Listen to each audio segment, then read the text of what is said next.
A rotina tranquila de Annelise Michel começou a ruir quando sintomas estranhos tomaram conta de seu corpo e de sua mente, transformando a casa da família numa mistura de medo e silêncio pesado. Nada do que os médicos diziam explicava o que ela vivia, e cada novo episódio deixava todos com a sensação de que algo invisível tomava forma ao seu redor. Os tratamentos falhavam, os diagnósticos se contradiziam e Annelise parecia afundar em algo que ninguém conseguia alcançar. Sua mudança era tão intensa que até profissionais experientes hesitavam, como se estivessem diante de algo que ultrapassava qualquer explicação comum. Quando todas as respostas acabaram, restou apenas uma alternativa antiga e temida: o exorcismo. A decisão que sua família tomou não só mudaria os últimos meses de Annelise, como se tornaria um dos casos mais controversos da história alemã, e a base do filme O Exorcismo de Emily Rose. Aqui começa essa história. Curiosofobia. A casa silenciosa no interior da Alemanha parecia sempre guardar algo que se movia pelas frestas, como se a própria madeira observasse cada passo de Annelise Michel enquanto ela atravessava o corredor estreito logo antes do amanhecer. Ela ainda era só uma adolescente quando os primeiros sinais começaram, pequenas ausências que ninguém conseguia explicar, como se algo apagasse por segundos o mundo ao redor dela.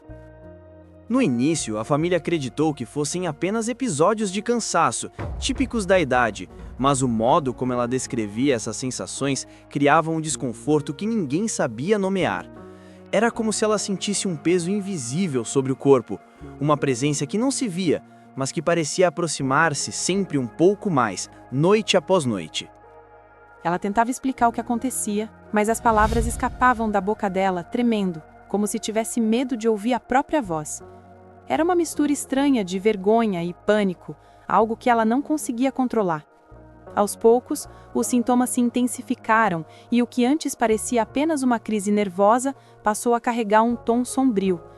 A família se viu cercada por perguntas que não tinha coragem de fazer, temendo que a resposta fosse muito maior do que qualquer diagnóstico médico poderia explicar.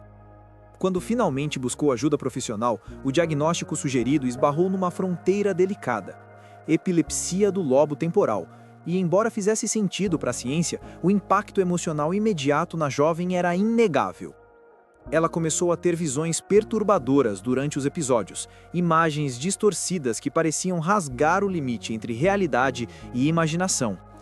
E era justamente essa sobreposição entre o físico e o inexplicável que deixava todos confusos. O ambiente ao redor dela parecia mudar conforme os ataques surgiam, como se a própria casa absorvesse essas manifestações. Ao longo das semanas, o comportamento de Annelise oscilava entre momentos de lucidez e lapsos em que ela parecia outra pessoa, alguém que observava a família com um olhar que não combinava com a garota tímida que eles conheciam. Ela tentava esconder esses momentos, mas acabava deixando escapar frases carregadas de um desespero que ninguém ali conseguia interpretar. À medida que os episódios se intensificavam, objetos caíam sem explicação, portas rangiam durante a madrugada e as orações que ela repetia antes de dormir já não traziam alívio algum. O que mais impressionava aqueles ao redor dela era a transformação emocional. Ela tinha medo de si mesma, medo do que sentia, medo do que via e principalmente medo de que algo dentro dela estivesse ganhando força.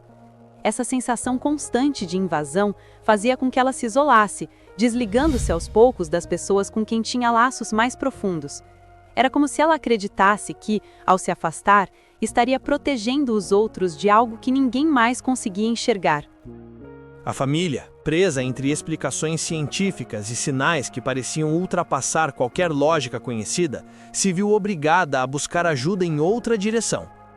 A religião sempre fora uma presença forte na comunidade, e o contraste entre fé e medicina começava a se tornar evidente. A tensão aumentava, pois quanto mais buscavam respostas, mais compreendiam que estavam entrando num território onde os limites entre o real e o sobrenatural se misturavam de maneira perigosa. A cada novo episódio, algo em Annelise parecia se perder, como se uma parte dela estivesse sendo tomada por camadas invisíveis de sofrimento. A respiração pesada, as marcas no corpo que surgiam sem explicação, e a incapacidade de distinguir o que era interno do que parecia vir de fora deixavam no ar a sensação de que algo estava prestes a romper.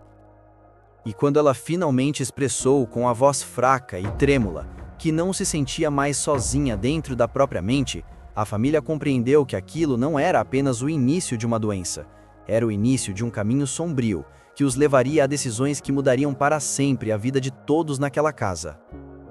E enquanto você acompanha cada passo dessa jornada sombria que transformou a vida de Annelise Michel, me diz aí o que está sentindo até agora. E já aproveita para deixar seu like, se inscrever no canal e contar nos comentários o que mais te intriga nesse caso. A respiração de Annelise ficava presa na garganta cada vez que a casa mergulhava no silêncio, como se algo dentro dela aguardasse exatamente esses momentos para emergir. Os remédios já não faziam efeito, e o que deveria acalmar seus ataques parecia apenas deixá-la mais frágil, como se estivesse sendo empurrada para um abismo invisível. A sensação de estar sendo observada crescia a cada dia, e os sussurros que ela dizia ouvir, antes apenas ecos distantes, começaram a tomar forma clara o suficiente para fazê-la estremecer.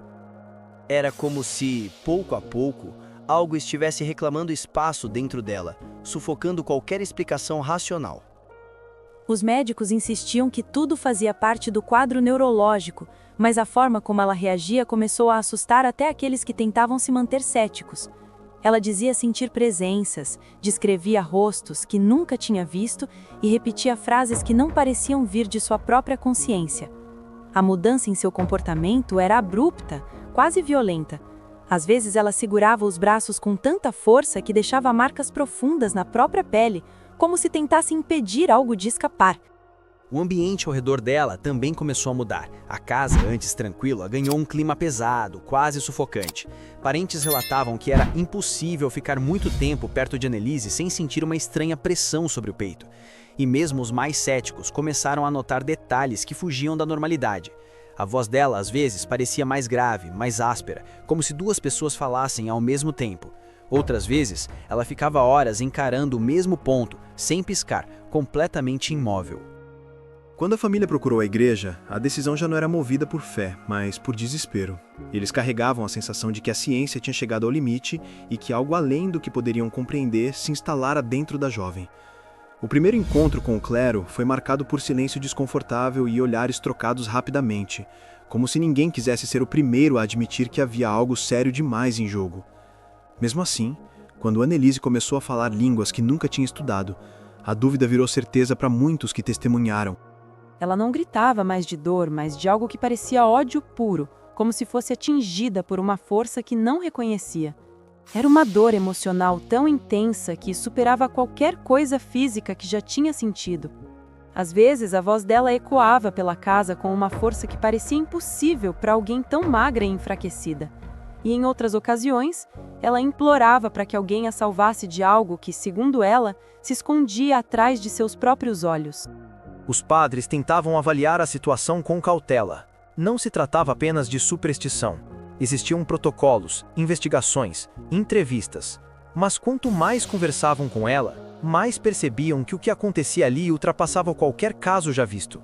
Ela parecia reconhecer detalhes íntimos sobre pessoas presentes, revelava coisas que jamais poderia saber. E por mais que tentassem manter a lógica acima do medo, havia momentos em que até eles sentiam um calafrio percorrer as costas. O ponto de virada aconteceu em uma noite específica. Ela caiu de joelhos no chão frio da sala e começou a emitir sons que não lembravam voz humana. A família correu até ela, mas quando a tentaram tocar, ela reagiu com uma força tão descomunal que os empurrou como se não pesassem nada. Os olhos dela, antes cheios de pânico, agora pareciam vazios, distantes, como se observassem algo que ninguém ali conseguia ver. Foi nesse momento que a família percebeu que talvez já tivesse passado do limite de voltar atrás. Ela dizia estar lutando por dentro, pregando com algo que não queria deixá-la respirar. As lágrimas escorriam, mas o rosto dela permanecia duro, travado entre dor e resistência. Cada ataque parecia deixá-la mais consumida, como se algo drenasse não apenas sua energia, mas sua identidade. Era impossível ignorar o óbvio. A ciência tinha perdido espaço e o medo finalmente ganhava forma. A família, os médicos e a igreja se viam diante de um mistério que ninguém conseguia controlar. E enquanto todos buscavam respostas, Annelise mergulhava cada vez mais fundo em um território onde o real e o inexplicável se confundiam perigosamente. E era justamente ali, nesse limite sombrio, que a história dela começou a tomar um rumo que ninguém estava preparado para enfrentar. E se essa mistura de fé, ciência e medo tá te deixando com aquela sensação inquieta de que algo ainda não foi explicado, participa aqui com a gente. Deixa o like, se inscreve no Curiosofobia e comenta o que você acredita que realmente aconteceu com Annelise. A sala abafada parecia respirar junto com aquelas figuras imóveis, cada rosto iluminado apenas por uma lâmpada pendurada que balançava suavemente, projetando sombras longas que atravessavam o assoalho velho. Era o tipo de ambiente em que qualquer sussurro ganhava peso, em que cada memória voltava à superfície como se tivesse sido arrancada à força. Ali, diante de uma mesa de madeira marcada por décadas de uso, o último ritual começava a tomar forma sem que ninguém ousasse admitir isso em voz alta. Um processo que não dependia mais da ciência nem das justificativas que tantos tentaram formular. O que realmente se revelava ali era a necessidade urgente de encontrar alguém para culpar, alguém para sacrificar para que a comunidade pudesse respirar novamente. As pessoas costumam imaginar que julgamentos históricos acontecem em tribunais imponentes, rodeados por advogados brilhantes, evidências catalogadas e câmeras prontas para registrar tudo. Mas às vezes os julgamentos mais importantes nascem em salas pequenas, abafadas, expondo o lado mais frágil e contraditório da humanidade. O que vemos aqui é exatamente isso, um grupo tentando recuperar o controle sobre o que teme. E quando o medo está no comando, ele escolhe culpados antes mesmo que alguém ouse perguntar se existe outra explicação. É impressionante perceber como, naquele momento, cada olhar carregava uma mistura de exaustão e convicção. Não era apenas um ritual simbólico, era uma tentativa de selar um acordo invisível, algo que desse à comunidade a sensação de que os acontecimentos estranhos, que por dias corroeram a lógica e confundiram especialistas, poderiam ser encerrados de forma definitiva, como se uma única decisão tivesse o poder de silenciar todo o caos. Mas nada ali era tão simples. Nada. Porque enquanto decidiam o futuro de uma pessoa, ignoravam o fato de que a verdadeira origem daquele medo coletivo continuava escondida, pulsando em algum lugar que ninguém queria examinar. O julgamento começou com uma voz trêmula, quase inaudível, como se estivesse pedindo permissão para existir.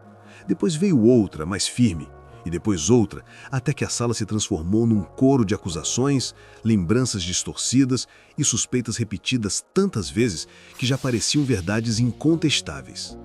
Do lado de fora, a noite se espalhava como um manto pesado, abafando os sons do mundo e isolando aquele pequeno tribunal improvisado do resto da realidade. Lá dentro, cada frase carregava a promessa de trazer uma resposta final, mas também o risco de acender ainda mais o fogo que consumia a todos. O mais perturbador é perceber como ninguém ali era realmente vilão. Eram pessoas simples, cansadas demais para seguir buscando explicações racionais, mergulhadas num cenário que escapava do controle. Quando a ciência não ofereceu respostas imediatas, todos se voltaram para aquilo que sempre esteve à espreita: o medo. E o medo é um narrador cruel. Ele distorce, inventa, exagera, mas principalmente ele convence. O desfecho daquele julgamento marcou para sempre a memória da cidade. A sentença foi proclamada com a falsa serenidade de quem tenta acreditar em sua própria decisão. E enquanto a porta pesada se fechava atrás do acusado, um silêncio caiu sobre o lugar. Um silêncio tão denso que parecia preencher todos os cantos. Não era o silêncio de alívio, era o silêncio do despertar, quando todos percebem que, apesar da decisão tomada, nada realmente havia terminado. Dias depois, quando a poeira finalmente baixou, a verdade começou a aparecer pelas frestas. Pequenos detalhes esquecidos, relatos que não se encaixavam, evidências que haviam sido ignoradas. A comunidade, agora mais calma, percebeu que havia condenado alguém não porque era culpado, mas porque precisava que fosse. E quando essa compreensão finalmente se espalhou, o peso foi tão profundo que atravessou gerações. A história terminou com a cidade tentando reconstruir o que o medo havia destruído. Mas as cicatrizes permaneceram como lembretes silenciosos de que quando a ciência perde espaço e o medo ganha forma, a humanidade revela o lado mais imprevisível de si mesma. E o último ritual, aquele que deveria trazer paz, acabou se tornando o eco mais doloroso de todos. Antes de sair, respira fundo e pensa no quanto essa história de Annelise Michel ainda ecoa décadas depois, como se cada detalhe carregasse um aviso silencioso sobre os limites entre fé, medo e o desconhecido. Então, se essa investigação te prendeu até aqui, deixa seu like, inscreva-se no Curiosofobia, ativa o sininho e continua explorando com a gente tudo aquilo que o mundo tenta esconder nas sombras.